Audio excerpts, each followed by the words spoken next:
Hi, welcome to the Live Arts Studio. I am Jay Ernest Green, the Artistic Director of Live Arts Maryland, and I am here with Dane Critch on the far side of this couch, who is our General Manager, and we have a special guest today. We have Jimi Haha, who is known locally. His fame locally is from the band Jimmy's Chicken Shack, which has been around for. We're not going to talk about how long it's been How around long has it been because around in 33 years? all right, all right, all right, all right. I can see where this one's going. This interview is going down fast. So anyway, so we're glad to have Jimmy here, and we're talking about a project that we will be doing here at the Live Art Studio on May 30th at 7:30 p.m. and it's called "The Sound We Make," and it's a program that's devoted to the art and craft of singer-songwriters and what they do and the way that we can find new and unique ways of presenting their music. And this time, we're gonna put their singing songwriting with an orchestra. So, Jimmy, how did this? How did you come up with the? You came up with the idea for this years ago. Give us a thumbnail. Tell us where you got it. It was around a decade ago. My daughter was a toddler, and we would drive around in the car, and I'd ask her what she wanted to listen to, and a lot of times she would say to put on a classical station. And so, I found myself listening to classical music a lot at that moment, and remembering how much I loved it and how cool it was, and then thinking about how this young child was so enamored with it, but how that kind of scene, that the orchestral, fan scene is a bit aging out. It's become something that the younger generations don't realize how magnificent it is and how actually cool it can be. And so then I thought about how, like, Ben Folds would play with the Baltimore Symphony Orchestra, and how Metallica would have an orchestra Right. behind them, and they would do these recordings. And I thought, well, this would be a really cool thing to do, but do it with local musicians doing their original music, and do different generations of these local musicians, so we could really grow that audience for the orchestra in a way that hits local musicians, different generations, but also different genres of music. Because a great song is a great song no matter what genre you play it in. If Right. you could play a reggae version of it, or a bluegrass version, or an orchestral version of a song, that's just a good song. And Yeah. so that was kind of the inception of it. Right. And it wasn't until I met Dane here, and we Yeah. started talking about using this space, and Live Arts Maryland, that Right. that really finally came to fruition, because I'd had meetings with other organizations, and it was always so much to work out. A lot of times, one of the things, this is talking about the orchestra world and sort of aging out. It actually is you're dealing with a model that is 2 centuries old, Yeah. at least. You could actually make the case that it's even older than that. Yeah. But you're dealing with a European model even today. Um, and programming that is what we call in the orchestra world popular programming, which is a name that I just find absolutely bizarre. um, but popular music programming is often treated as something that, well, we do this because we have to, Right. because we really want to play Bruckner and Mahler and Brahms and Beethoven, and it in reality that's not the way music worked when those great composers were actually doing their concerts. Right. They're that's a much longer topic, but one of the things that I think is really cool about this program is that we're taking songs that each of the songwriters have done. We have Dean Rosenthal, Wordslave, Madisun Bailey, and you. Yeah. Um, and we've taken those songs and we sent them off to an arranger who I work with all the time. Actually, it's sort of funny. He's in Belgium, and Dan and I talk on FaceTime and Zoom, but we rarely see each other. But I use him for all sorts of concerts with all sorts of artists, and he has come back with these beautiful, I mean, beautiful orchestrations. Yeah. So my question now is: you've played the sound we make is the name of the concert, but it's also one of your songs. What do you hope will happen when you play this and hear this with an orchestra behind you? What's your hope? Well, so the song that inspired the title is actually called "The Sound You Make." You make, sorry. No, it's, but then when coming up with the name of it, I was like, well, it's the sound we make, Right. collectively, and I've had strings on some of our Jimmy's Chicken Shack records. We've had cellists and viola Right. players, and it always I get my hair stand up on Yeah, my arm yeah. thinking about those moments, Yeah. not just watching them record the parts, but listening to those songs with those string parts, and just it fills me with something. Yeah. And so what I'm hoping when people come to hear these things, that they realize the depth of something. Yeah. Like, so you can take a simple blues song and add this orchestration, and it'll give it a new depth, a new angle, a new color, and I feel like it'll enrich the songs in a really different way, and in a new way. And again, I think it'll make, hopefully it'll make the instrumentation of an orchestra, no matter what instrumentation it is, a little more accessible to people. Something that they really kind of go, "Yeah, this is cool music." Right. It's Well, not and it's not just stodgy kind of no, prim and and proper tuxedo music. right. Right. And Oh yeah. if you think about it, the audience hears this kind of treatment all the time. If you put on the radio, Sure. they hear this orchestrated. Actually, I just saw an interview yesterday with Josh Groban talking about reimagining songs that he grew up with, and the first thing out of his mouth was, it's really incredible to do these because we have, all of a sudden we have this really lush orchestration behind it.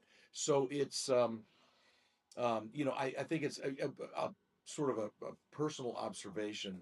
I do concerts like this with all sorts of, R&B and rock artists who come to the orchestra. And actually, the two singers we have doing a Broadway cabaret um, this weekend, both of them, um, or all of them without exception, when they do something that they've been doing the way that they typically do it, it's great.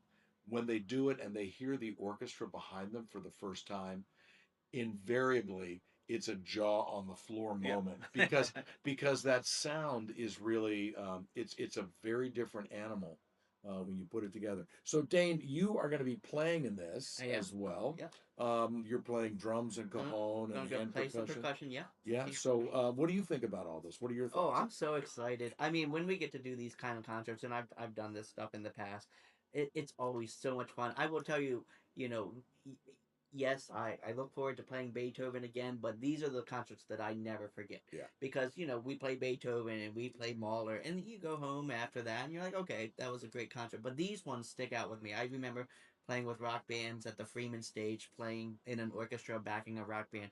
I will never forget that concert. Walking out of there going, "Oh my gosh, that was so much fun!" Yeah. Playing. Remember, we do those Marvin Hamlish concerts. Yeah. Those Marvin Hamlish concerts. There's like with full orchestra, Yeah. and those moments you're just like you sit in those moments and you're like, "Oh man, I just wish this could go on forever."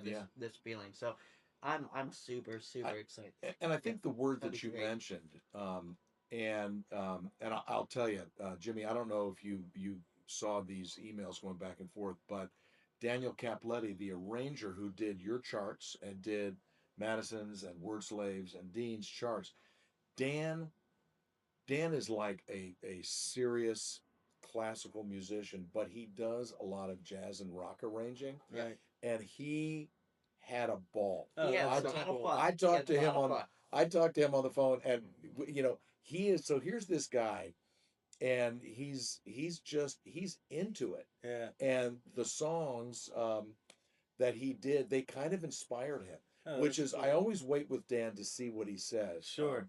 Like typically, I'll send him like 4 or 5 things and say, "What do you think?" Yeah.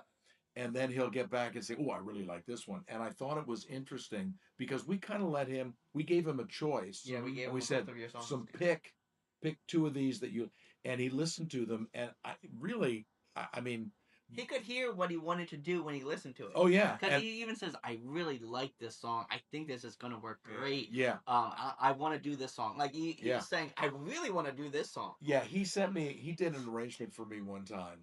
We still do it, and it's really good. But he sent me an arrangement of the Christmas song for a holiday pops Oh, program right. one time, and he said, I wanted to try, so I wanted to make the beginning a little more, atmospheric. I was sort of thinking Debussy, Ravel. He said, "Let me know if it's okay," because normally you start the Christmas song and you do a quick Sure. do a quick 3 or 4 or 2 or 3 bar introduction, and then you start the song. He did this beautiful atmospheric intro, and he said, "Let me know if you like it. If not, I have something more conservative."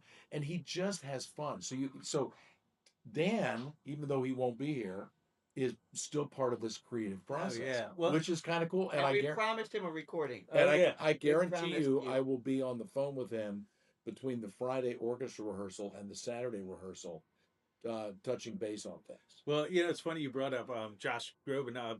His front of house sound man is a friend of mine, Oh, really? and actually, the past 3 Jimmy's Chicken Shack shows, he mixed us because Josh has done, Yeah. for right now. But I think Yeah. they're flying out to London soon. Yeah. So and it's funny because, he the sound guy was like, it's just nice to get back into a rock band. There's a Yeah. fun element to rock music, and Oh. I think this is one of the things that I like about that kind of mashup between orchestral music and rock music or folk music, whatever, is that it's a little, no, not a little, it's a lot less constraining. It's there's a more freedom. It's like the perfection isn't the mark. It's also It's feel. it's also not as different as a lot of people would try to make you believe. Exactly. The Yeah. similarities, I mean, music is music, good music is good music. Yeah. And the similarities between popular music and the classical music world, we could sit here for 4 hours and, have a bottle of wine and keep talking about it. Yeah. The differences are so minimal. Yeah. And it's really, so this is going to be, this is going to be this wonderful weaving together. So um is there anything you want to sort of let the audience know they should be looking at when they come? What do they not want to miss? Well, Yeah. I mean, I think they don't want to miss this concert. I mean, this Yeah. will be the first one. Hopefully, I really want to do a series of these because there's so many great musicians Oh around. yeah, absolutely. Local musicians, great songwriters of different generations and different genres. So hopefully, the sound we make, this is the first one. Yeah. And we want to videotape it. We want to get a sound recording of it.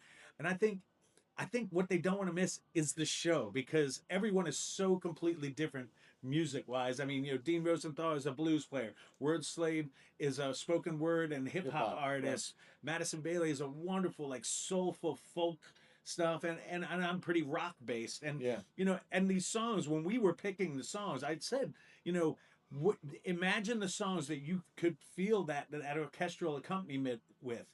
And so everyone, threw themselves into their songs and really tried to imagine that interpretation. And I think maybe that's why Dan had fun picking through those yeah. and going, Yeah. oh yeah, I Yeah. get this. Yeah. And there's that silent communication that happens when you're playing music with other people, collaborating with music. You just know you're locked in. And it's like, I think that's been happening, this symbiosis that kind of everything kind of is working together pretty easily. And I think it's just going to be a really cool thing. Just a cool thing that you just don't want to miss. Yeah, that and show.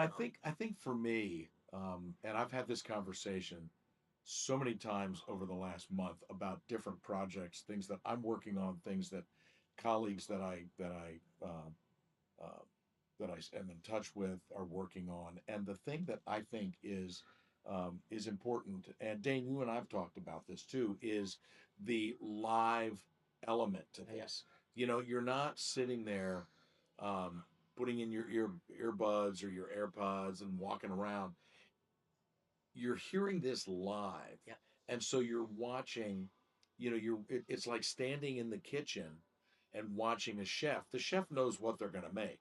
They're not just they might be improvising a little bit, but they know what they want to make. They know how they're going to make it, and you watch the art be created. And that's kind of what you get with a live performance. And I think that it's one of the things that in today's world we have, we've lost a little bit. And programs like this, for me, are a way for us to get back to that. Yeah. Because you see the orchestra, the classical music world, and the popular music world and they come together in this unique way. And it's music that people haven't heard for the last 4 years on Spotify or Apple Music. It's new stuff. Well, It's new. and I think for like next year, it'll be 40 years of me playing gigs, live gigs as a musician.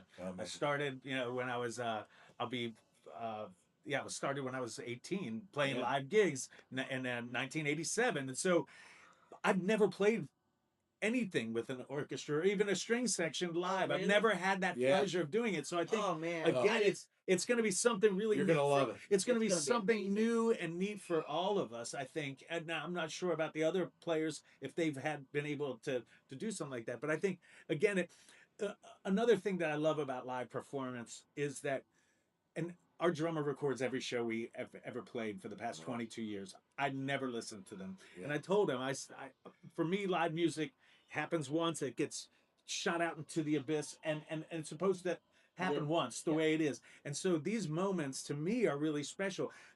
All the warts and the scars and whatever it happened, I think they're really vital and cool to making that experience a live experience. And so for me, I'm just really excited about this one time to kind of come in, where all of us are going to be, there'll be this little bit of discomfort, I'm sure, that I think makes for really cool music. And it's funny, like, I remember as a young musician recording like practices and thinking, oh, we were really good on this one, but we were lost in this other jam we were doing. And then you go back and listen and you go, actually, it's the opposite. The stuff where we thought we were lost is the most magical thing, and the stuff that we thought was really tight was just, it might have been tight, but it was uninspired. So I'm really looking forward to that too. That kind of that newness to it, and that little bit of discomfort that makes for a really cool, live performance. Well, this is a perfect way to sort of put a button on this. So, Live Art Studio, May 30th at 7:30 p.m. You get tickets at liveartsmd.org. If you go to our website, you can find them, and it's going to be a blast. We'll have a bar for people to purchase beer, wine, get some snacks maybe. And it's going to be fun. We'll have an orchestra, a bunch of great singer-songwriters here, and it's going to be a blast. And hopefully it's, like I said, the start of something that turns into a really cool series. So we need to make this first one. Let's get everybody in here and really, show them a good time, get a great recording and a great video of it, and have some stuff that we can all share and spread the word about it. So let's do it. All appreciate you guys. liveartsmd.org. Go buy your tickets now. Don't miss it. Jimmy, thank you. Dane, thank you. Looking forward to this. We'll see you on the 30th. Sounds good.